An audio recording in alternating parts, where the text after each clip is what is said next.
마태복음 12장 45절 이에 가서 저보다 더 악한 귀신 7을 데리고 들어가서 거하니 그 사람의 나중 형편이 전보다 더욱 심하게 되느니라.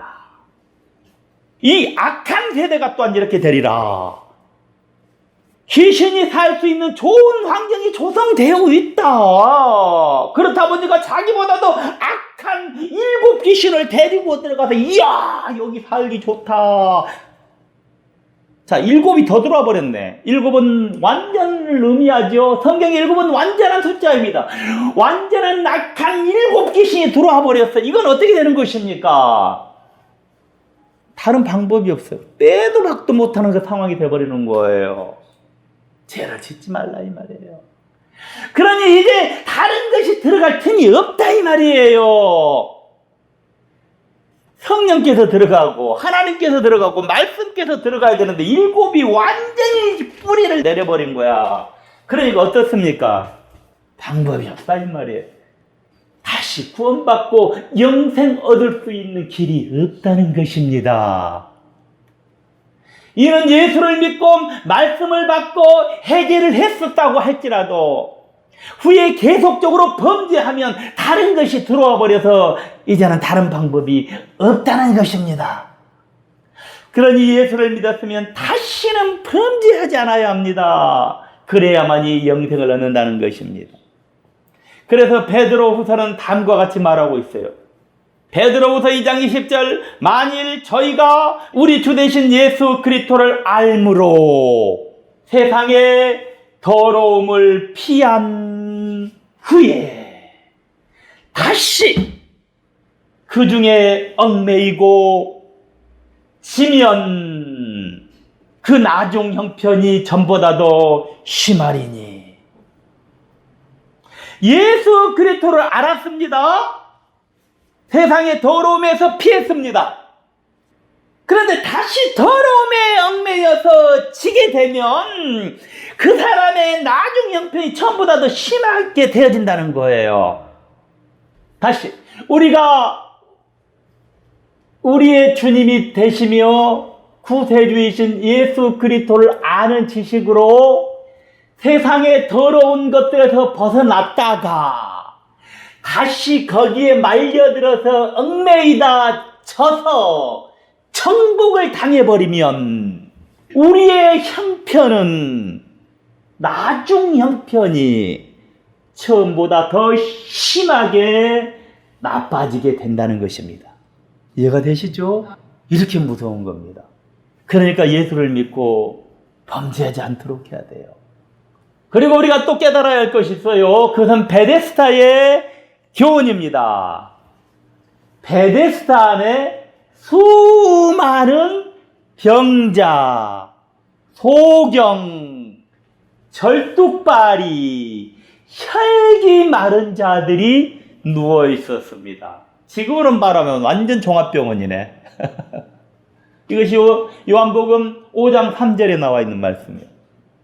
요한복음 5장 6절에 예수께서 그 누운 것을 보시고 병이 벌써 오랜 줄 아시고 이르시되 내가 낫고자 하느냐.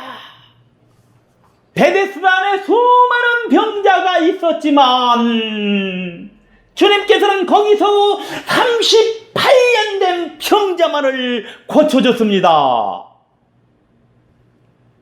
주님이 하나님이시니 베데스다에 있는 모든 병자들을 다 낫게 할 수 있는데 그렇게 하지 않으시고 왜 38년 된 병자만 고쳐주셨을까요? 이 38년 된 병자가 정말로 예수를 믿었습니까? 예수님이 자기를 고쳐줘도 그는 예수님이 누군지도 모르는 사람인 것입니다. 그래서 성경은 치료받은 병자에 대해서 말하기를 요한복음 5장 10절에 유대인들이 요한복음 5장 12절에 너더러 자리를 들고 가라 한 사람이 누구냐? 라고 물었을 때에 고침을 받은 사람은 말하기를 그가 누군지 알지 못했다 라고 요한복음 5장 13절은 말하고 있습니다. 고쳐줬는데 그가 누군지도 몰라. 그러니 베데스다에서 38년 된 이 병자는 예수가 그리스도인지 메시아인지 모르는 상태에 있는 사람이었습니다. 우리가 복음서를 읽어보면 얼마나 많은 군중들이 예수가 누구인지도 모르고 소문만 듣고 와서 고침을 받으려고 했는지 모릅니다. 소문만 듣고. 그런 일들이 얼마나 많이 있던지, 심지어는 복음서에는 예수가 누구인지도 모르면서 그저 예수님의 옷깃에 손을 대려고 했던 사람들도 있었습니다. 그렇지만 예수님께서는 그들이 낫고자 하니 고쳐주셨고, 낫고자 하니까 고쳐주신 거야. 또한 본전에 예수를 알지 못하는 베데스다의 38년 된 병자도 고쳐주셨습니다. 그렇다면 주님께서는 왜 주님을 알지도 못하는 이 병자들을 고쳐줬을까요? 과연 주님께서는 그가 38년이나 병마에 시달려서 보기엔 너무나도 불쌍해도 고쳐줬을까요? 그렇지 않습니다. 요한복음 5장 21절에 아버지께서 죽은 자들을 일으켜 살리심같이 아들도 자기의 원하는 자들을 살리느니라. 아들도 자기 원하는 자들을 살리느니라. 결론으로 38년 된 중풍병자는 아들이 살리기 원하는 자였던 것입니다. 그 이유입니다. 베데스다에서 38년이나 된 그 병자가 나았다는 것이 중요한 것이 아닙니다. 무엇이 중요하다? 아들이 원하는 자 낫게 해준다 라고 하는 것이 중요한 것입니다. 그 많은 병자들 중에 아들이 원하는 자 낫게 해준다. 그러니 다른 결론이 없습니다. 누가 원해야 합니까? 아들이 원해야 합니다.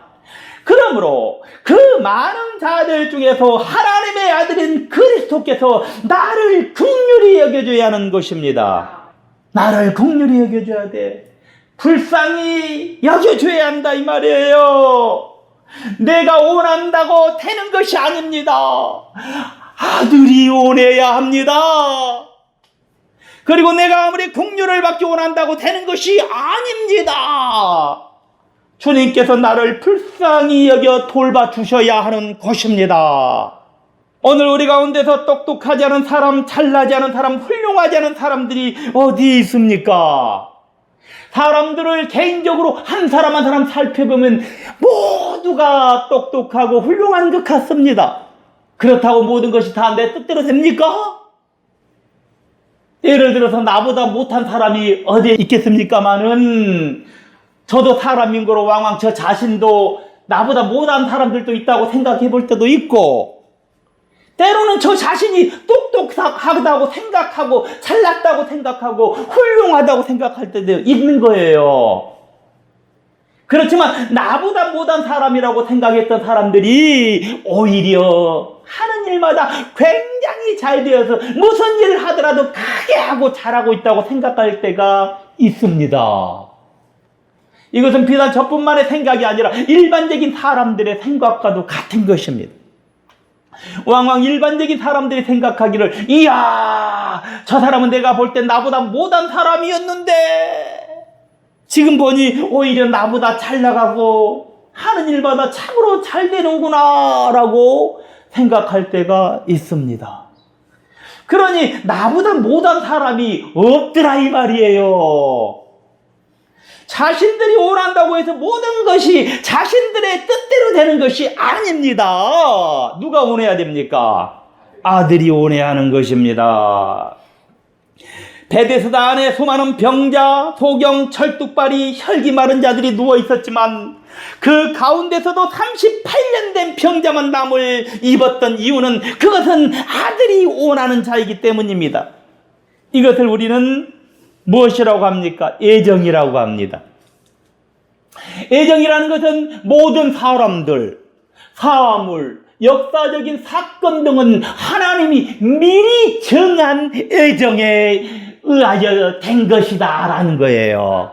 미리 정하신 애정. 그러니 그가 하나님의 애정 속에서 38년 동안 죽지 않고 끝까지 인내하기만 하면 38년이 되는 언젠가는 예수님의 오남으로 긍휼을 받아서 나음을 얻게 되어 있었다는 뜻입니다. 그에게 이렇게 예정이 되어 있다 이 말입니다. 자, 그러면 우리가 이와 같은 애정을 받는 법이 무엇입니까? 이와 같은 애정을 받는 법. 요한복음 5장 5절에 거기에 38년 된 병자가 있더라. 자, 여기 베데스다 연못가에 38년 된 병자가 있습니다.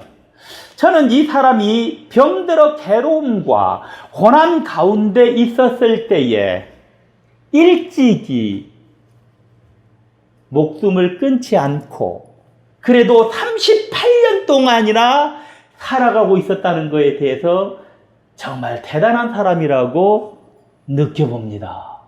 사람 이런 고통 가운데 있으면 차라리 죽고 말지. 죽음을 선택했을 것입니다. 그렇지만은 그는 그 고난 가운데서 38년 동안이나 인내하며 살아가고 있었다. 그러니 이 사람은 뜻과 때를 기다리는 사람으로 어떤 사람이었다? 인내하는 사람이었습니다. 뜻과 때. 자, 뜻은 하나님의 뜻입니다. 할렐루야. 때는 나의 때입니다. 뜻은 하나님의 뜻입니다. 때는 나의 때. 그러니까 나의 때가 차야 한다. 우리가 하나님의 애정을 허락받으려면 하나님의 뜻과 나의 때를 기다리는 자가 되는 길밖에 없습니다. 애정을 허락받기 원하십니까? 그러면 하나님의 뜻과 나의 뜻을 기다리는 자가 되십시오. 나의 때가 차야 한다 이 말이에요. 우리는 하나님의 뜻을 기다리며 나의 때가 차기를 기다리는 것입니다. 다른 길은 없습니다. 이 길밖에 없습니다. 우리에게는 이 길 말고는 다른 길이 없다는 것을 알아야 합니다. 나는 하나님의 뜻에 나의 때가 맞아져서 이루어지는 역사를 기다려야 하는 것입니다.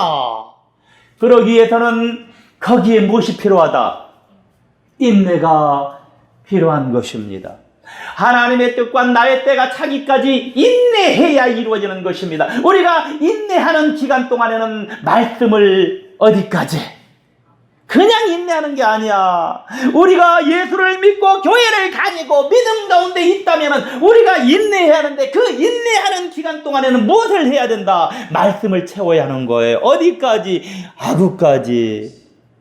쓸데없는 것을 채우지 말고 말씀을 채워라 이 말이에요. 어디까지? 아구까지. 그가 포도주가 되듯이 보혈이 인생이 된다 이 말입니다. 모세가 40년의 광야의 때가 차니까 하나님께서는 모세를 애굽으로 보내서 이스라엘 백성들을 인도하게 하는 것입니다.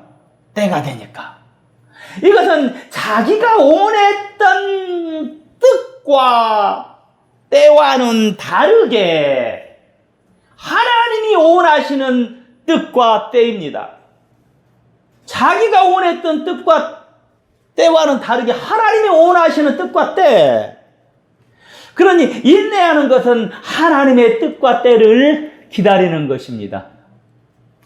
우리는 내 때가 이루어질 때까지 하나님이 원하시는 나의 때를 기다리는 것입니다. 예수를 믿는 사람들에게는 이건 이상의 다른 방법이 없습니다.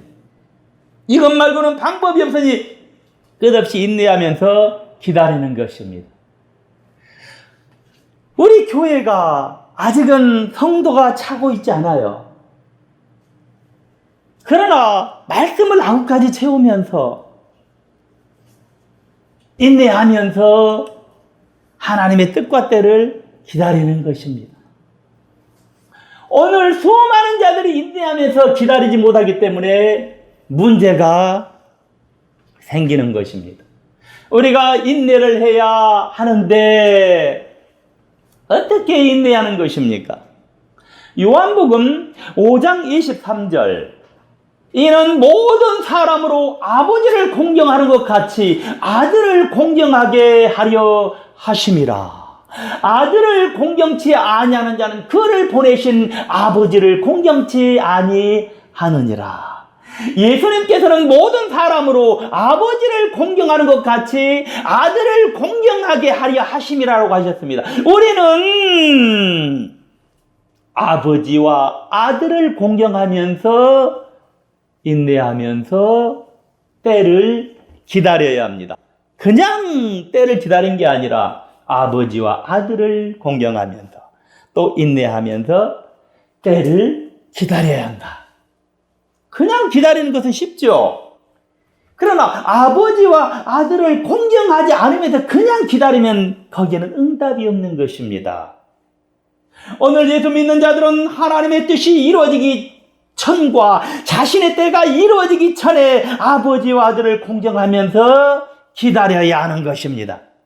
그것은 마태복음 26장 39절에 겟세마네의 주님의 기도처럼 나의 온대로 마옵시고 아버지의 온대로 하옵소서 라고 하면서 기도하되 아버지의 뜻과 내 뜻이 아버지의 뜻과 내 때가 이루어지기 전에 먼저 아버지와 아들을 공경하면서 기다려야 하는 것입니다. 아버지와 아들을 공경하지 않고 그저 아버지의 뜻과 내 때가 이루어지기만을 기다린다면 그는 불효자라고 해서 당장 쫓겨나고 마는 것입니다. 이렇게 되어버리면 응답 한번 받아보지 못하고 징계만 당하는 것입니다. 문제가 여기에 있는 것입니다. 오늘 우리가 끝없이 인내하면서 때와 뜻을 기다리면서 아들과 아버지를 공경해야 합니다. 그렇다면 아버지와 아들을 공경한다는 것은 어떤 것입니까? 요한복음 5장 24절 내가 진실로 진실로 너에게 이르노니 내 말을 듣고 또 나 보내신 이를 믿는 자는 영생을 얻었고 심판에 이르지 아니하나니 사망에서 생명으로 옮겼느니라. 예수님께서는 내 말을 듣고 또 나 보내신 이를 믿는 자는 영생을 얻어 심판에 이르지 않는다라고 하셨습니다. 아버지와 아들을 공경하는 자들은 예수님의 말씀을 듣고 예수님을 보내신 하나님을 믿고 행하면서 아버지의 뜻과 내 때가 이루어지기를 인내하며 기다려야 하는 것입니다. 오늘 주님의 뜻과 나의 때가 이루어지는 방법은 내가 예수님의 말씀을 들으며 예수님을 보내신 하나님을 믿으며 하나님 아버지와 그의 아들을 공경하며 행하며 인내하며 기다리는 길밖에 없다는 것입니다. 그런 이상의 다른 방법은 없습니다. 이것이 진리입니다. 이것이 그리스도의 증거입니다. 그럴 때 거기에 무엇이 있다? 영생이 있는 것입니다.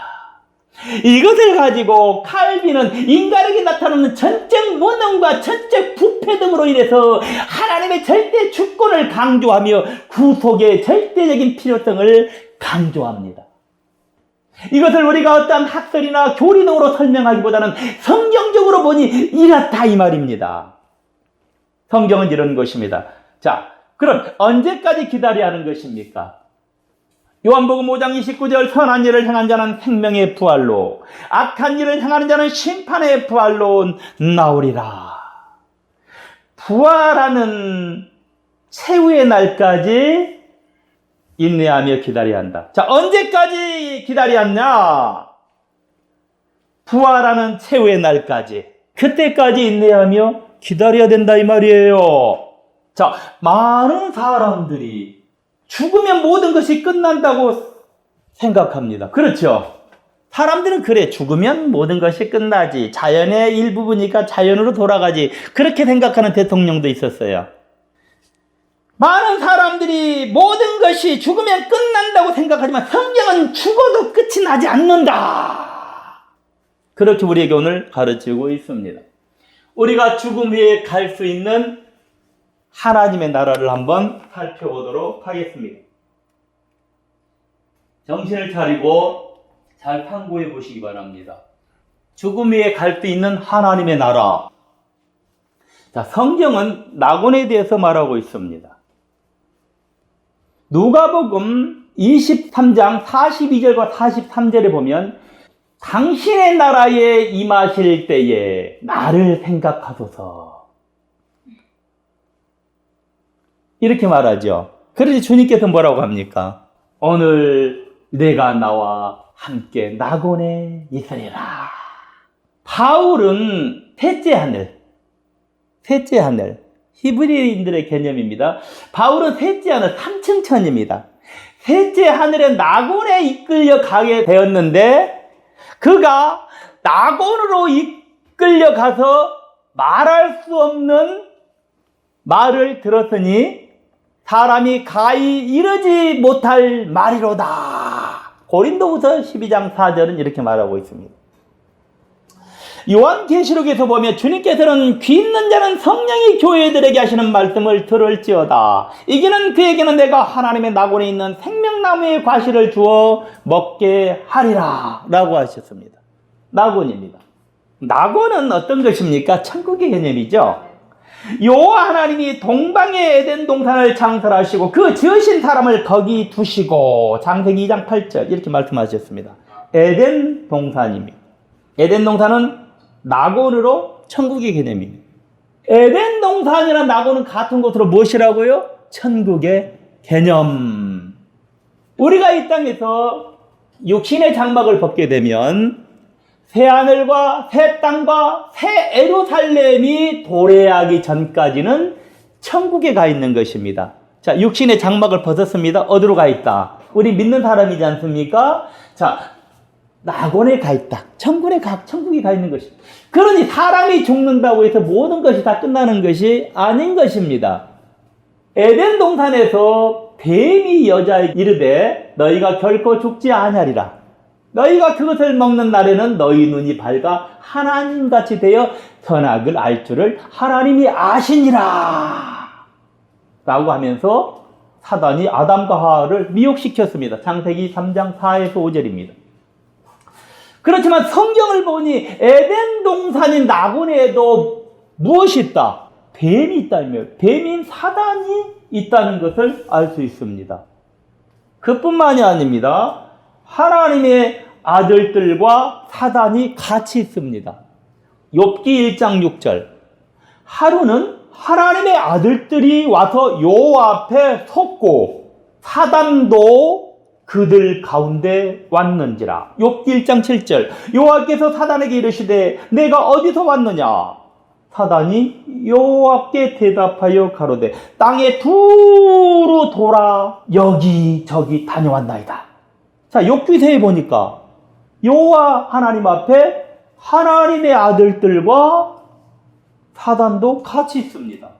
자, 음부는 어떤 곳입니까? 음부. 자, 왕왕 사람들은 음부는 사람이 죽어서 가는 것이죠. 자, 음부에는 뿔 달린 귀신만 있고 사단만 있다고 생각하는데 과연 정말로 음부에 이러한 귀신 사단만 있는 것입니까? 불신자들이 가는 곳이에요. 마태복음 12장 40절. 예수님께서 십자가에 달려 죽으셨죠? 3일 동안 어디로 가셨을까요? 주님께서는 인자도 밤낮 사흘을 땅속에 있으리라. 사흘 만에 부활하셨죠. 사흘을 땅속에 있었던 것이죠. 에베소서 4장 9절. 그리스도께서 땅 아래 곳으로 내리셨다. 그렇게 그랬어요. 베드로전서 3장 19절. 저가 또한 영으로 옥에 있는 자들에게 전파하시니라 라고 하셨습니다. 십자가에 달리고 나서 그렇습니다. 베드로전서 3장 18절. 그리스도께서도 한번 죄를 위하여 죽으사 의인으로서 불의한 자를 대신하셨으니 이는 우리를 하나님 앞으로 인도하려 하심이라. 육체로는 죽임을 당하시고 영으로는 살리심을 받으셨으니. 사람들을 하나님 앞으로 인도하시려고 주님께서는 의인으로서 불의한 자를 대신하시고 육체로 죽임을 당하시고 영으로는 살리심을 받으셨습니다. 육체의 죽임을 당하셨죠. 그리고 영으로 살리심을 받으셨습니다. 자, 그래서 바울은 로마서 1장 4절에 성결의 영으로는 죽은 자 가운데서 부활하여 능력으로 하나님의 아들로 인정되셨으니 곧 우리 주 예수 그리스도시니라 라고 했습니다. 주님께서 의인으로서 불의한 자를 대신해서 죽으시고 영으로 살아나셨습니다. 베드로전서 3장 19절 저가 또한 영으로 옥에 있는 영들에게 전파하시니라. 3일 동안 음부로 내려가셨습니다. 그 옥이라고 표현되어 있죠. 옥이에요. 주님께서는 영으로 옥에 내려가셨다 이 말이에요. 육은 십자가에 달려 죽으셨고 영으로 옥에 내려가셨다. 자, 그래서 뭐 했다?